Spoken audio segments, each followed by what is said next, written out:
Alright, welcome back to the channel, everyone. So, today I actually do have a How Furry Is It review ready and hot and good for you. It's like a good chicken fried steak. Not to alarm anyone, but unfortunately I'll have to move from posting 3 videos a month to around 2. I'm going in the process of finding work, a full-time job actually. Some of it will be overseas, so you may see me in another Asian country again. Another little opportunity for me to explore the world, but also to find some work. So that means you might see slower output on my YouTube channel, but you know, what are you gonna do? Before I introduce the little cartoon I'll be reviewing, I will go ahead and tell you about the best and greatest scandal I've ever been a part of. That would be the Great Australian Embargo of Suzhou, China.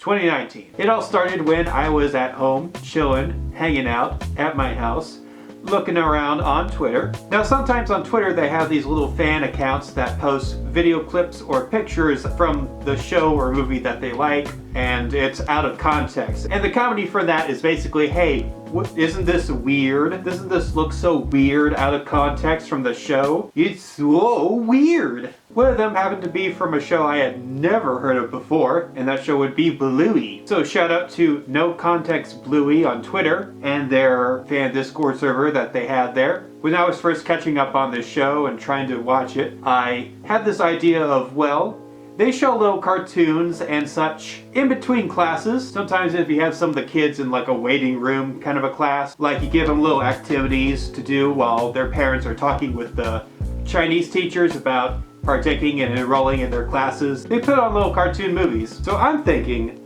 this is basically preschool stuff. That would be perfect for the age range that I'm teaching over here in China. So I go over and legally download all the episodes, and then I go over to some of the head teachers over there and say, hey, how does this cartoon look? What do you think about this? Watch an episode. Maybe we can show it to the kids. And wouldn't you know it, they love it. Like, kind of a shame that I couldn't find a way to show English subtitles, because that helps with them with learning English as well. But I don't need that with like alpha blocks or anything, so I'm good. So that is how I got the kids in China to watch a little cartoon called Bluey way before they actually worked on the Mandarin Chinese dub. Don't sue me. Anyway, let's just see how furry it is.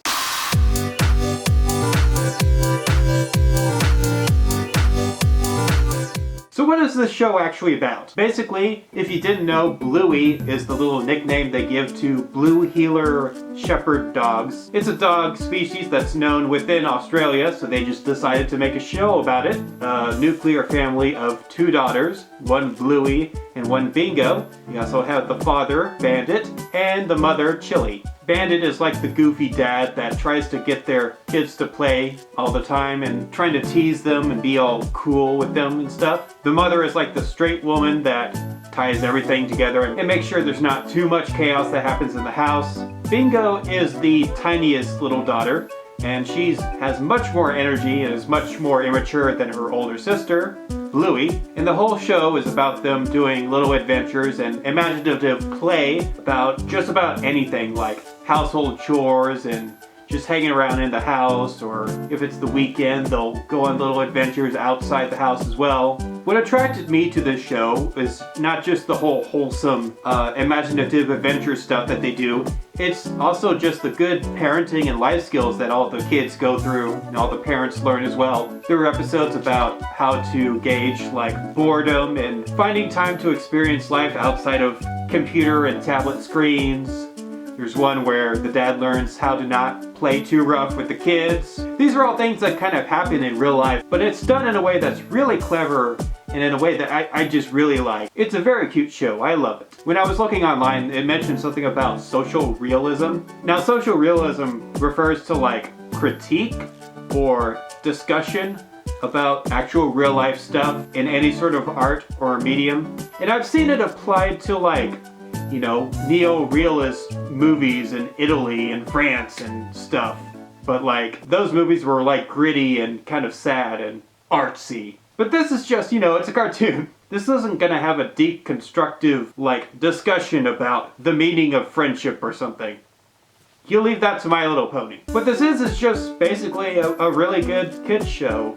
mainly for preschoolers. The daughters are age 6 and 4. It's sort of geared towards that age range, but honestly, if I enjoy it, then anyone can. Although that's not saying much from a brony or a furry. The thing I like the most, that's a key characteristic in these sorts of kids cartoons, when they're done well, is that they have a big emphasis on visual storytelling, which actually kind of helps when you're showing this to school children and such. You see, you may not understand what they're saying, but you can get an idea of how the story is going through simple storytelling, big expressions on the face and the body and all that. It reminds me of when I would go onto YouTube to learn some Chinese, and there's this YouTube channel called Little Fox.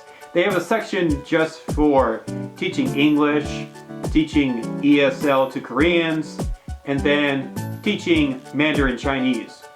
I obviously stuck to the Mandarin Chinese stuff since I was going over to mainland China. And they have this little animated series called, was it The Big Green Forest? And it's like Dora the Explorer kind of stuff, but like, it has furries in it, and I'm learning Chinese, so I enjoyed it for what it was. Another thing that was interesting is just how Australian this thing is, because they don't talk about American football or stuff, they talk about cricket.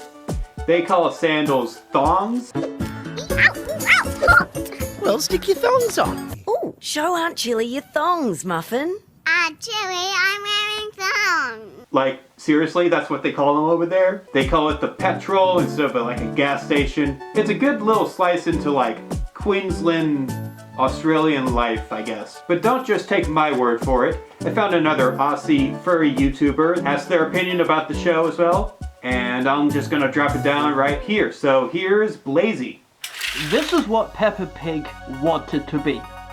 Bluey is a cute little Australian kids show, and when I say Australian, I do mean Australian.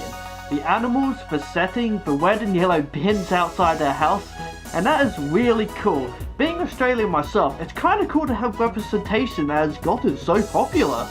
This is very much an Australian show. So I went ahead and watched a few episodes, and this has a basic formula, but at the same time feels different. The writing is very smart. Again, as I said, this is what Peppa Pig wishes it was. It's a smart, well-written show with great animation that doesn't feel cheap.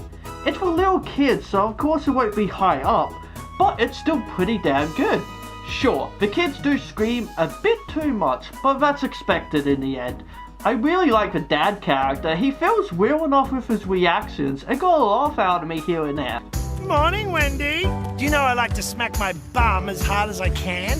Ooh, ow, ooh, ow, ooh, ow. The backgrounds are always colourful. There's some good lessons here for kids too, which I guess is the most important part about a show like this. And it is, in my opinion, very cleverly done where maybe kids won't understand why it's wrong what's happening in the episode, but then told later in the episode what they're doing is wrong, and so the kids watching it can understand it.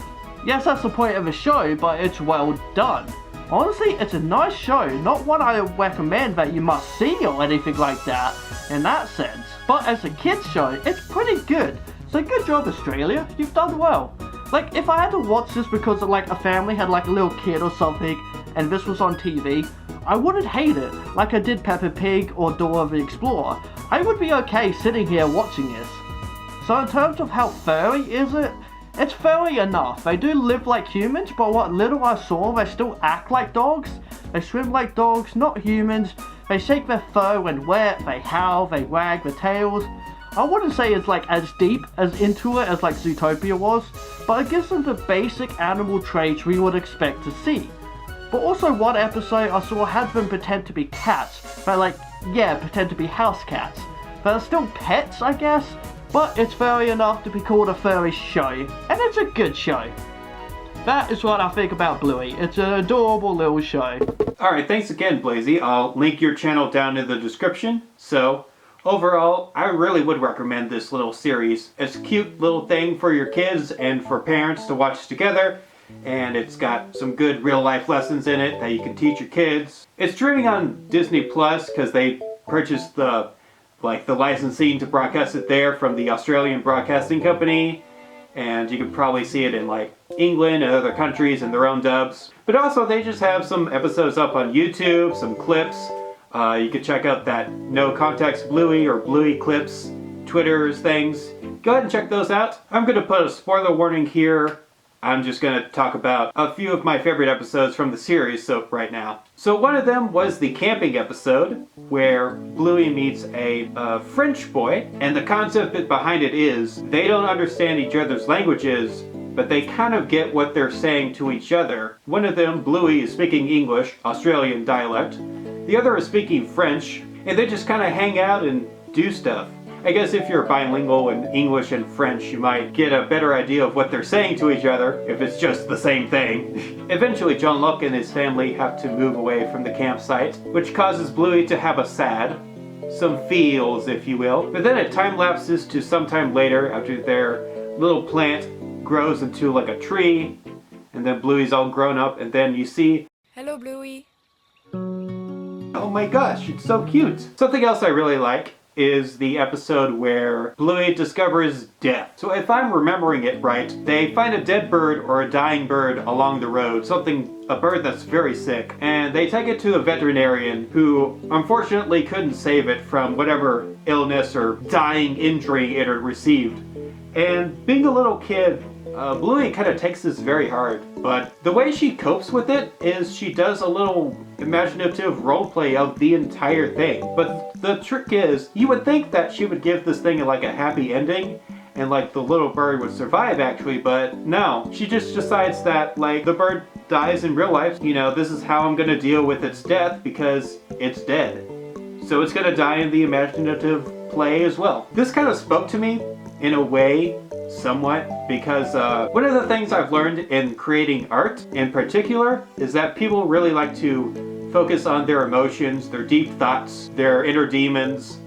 They like to express it out in a way like it's therapeutic to them. It's how they deal with whatever they're dealing with. Now, I've never really created anything like that, even though I've had some tough times before. I've never had a distinct want to do something like that, but I can understand the need to do that. Alright, spoilers over for those two episodes in particular. Highly recommend watching them though. Now let's head over to the big part of this video, which would be, how furry is this whole thing? So I'm going to be looking at this through 3 different aspects.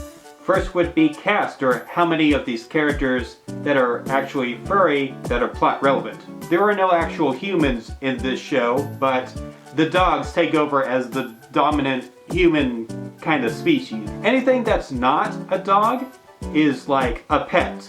You know, they have pet cats, they have horsies, they have birds and bugs and all that. While there are animals not mentioned on screen, they're at least referenced to, like the little zoo episode or the horsey marriage episode. But yeah, basically they're just the non-sapient, normal kinds of animals.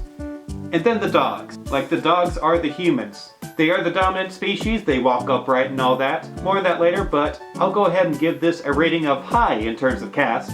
Next would be furriness, or how furry they actually look. What's their anthropomorphic status? What's that all about? There's a distinct blocky rectangle sort of art style to these characters, but that still gives them their look of a distinct canine looking critter right here. Like, they still have their canine snouts and muzzles, and they have their ears and their wagging tails and all that. They have distinct little fur patterns that are similar to the actual blue heeler or whatever animal they're based on. There are quite a few self-aware jokes where they are like, don't act like an animal, what are you doing? Which is always a good nod, but it's kind of lampshading. Like, you could get them to act more like dogs, give them more dog-like personalities or personal traits, but no, they're just the human characters. Although I will give props to this show for giving a personality that the kids have, like, more puppy-like personalities. They're more like hyperactive, yippy, and all that. And one kid is just straight up a feral animal. Hey there, Rock Socks. How about we... Ow! Well, I'm out of ideas. That's just kind of funny. One has to wonder if this affects children's minds and how they perceive dogs, given how many cartoons just show animals as human-like characters without too much of a distinct, like, they don't have them sniffing each other's butts or stuff. That would be weird, but it would be realistic. Like, I think kids are around dogs and pets and all that enough to know how animals actually work. If there was more of that in shows that feature anthropomorphic animals that are domesticated pets, then that would be just that much more furry. But I'll go ahead and give this a rating of medium high. Right around there, yeah. Last one would be relevancy, or how relevant their animal nature would be to the main plot or story of this cartoon. So, I keep mentioning that they're the humans of this story, but that just kind of means that sometimes their dog nature, like, they are dogs, but they're just not really dogs. It's not that important that they're dogs to the real core of this show. If you replace all the dog characters with humans, and just made them like, you just made them the blocky, rectangularly human characters, I guess like Flintstones or something. That's the closest I can think to this body shape. I don't think you would change much if you swapped the humans with the dogs and all that. Or the opposite. They don't have a lot of problems or experiences that dogs would only experience. I'm talking about like real life pet dogs and wild dogs and stray dogs and all that. I mean, given this is a suburban area where the dogs all live in houses, it's fine, but there's potential for some even more clever writing. This is only season 1 after all. I always have to ask, why make them dogs if you're not going to make them act outrageously like dogs or something? But it is what it is. It's children's entertainment. Sometimes you don't have to be too clever about stuff, even though this show is already pretty well written. I'd say this is a pretty fair way to depict cartoon dogs, though. There's a good amount of humans and dog traits smacked together to make a whole different creature, because that's what a furry is. It's not a dog, it's not a human, it's just a thing together. It's a mixture of both, and it's beautiful. I imagine you could do some more interesting storytelling if you did make them way more dog-like, but not gonna get that from this show, so I'll just stick with how I rate this, medium. I'll go with medium, because you still have the kid that's straight up just an actual dog, and that's good enough for me. So what do we have so far? We have a rating of high in cast, medium high in furriness, and medium in relevancy. So push that together and you got a final total rating of how furry is it? Medium high, I would say. Overall, if you don't mind watching little kids cartoons like I do, then you will like this show. It's a grand little cartoon about imaginative play and going through life and all that as a little girl who's also dog-like, a dog thing. So yeah, I'd check it out. Alright, I hope you enjoyed this more free-form sort of thing. I didn't use a strict script to go through this episode of How Furry Is It. This is more like my vlogs where I just sort of talk through the camera on the little bullet list on my phone or on my computer screen, which is right over there. And I just knocked my hand right against the microphone. Sorry about that. Let me know what you guys think. Do you want it more structured and more script-like, or do you want it more free-form like this? Either way, you can let me know in the comments down below. You can do the thumbs up like this, or you can do a thumbs down like this, however you want to argue about it. Down below you will also see my social media. I have a Telegram, I have Twitter, I have Instagram, though I don't really use it that much. You can also catch me on TikTok sometimes. I haven't made any videos lately. I'll also put down my Discord name down there. And I have a personal Discord for fans that like to watch my videos. Although I don't think you will get the full benefits of that unless you are part of my Patreon. You can give me a very handsome paltry payment of at least $1 every month out of your own appreciation. You can get early access to videos at least the day or the night before it's fully uploaded to the public for YouTube. You can get first-hand pick of what content you want to see on my YouTube channel. If you pay enough per month, you can even have me be your own personal billboard for your small company, business, for your art project, whatever you want. That's all down below. My social media, my Discord, my Patreon. You can subscribe to this channel if you want, but only if you watch a couple more videos. I'll have a playlist down below of all the other How Furry Is It reviews. Some good, some bad. You can take it or leave it. But just know that this will be the hub for anthro-analysis and antics. See ya!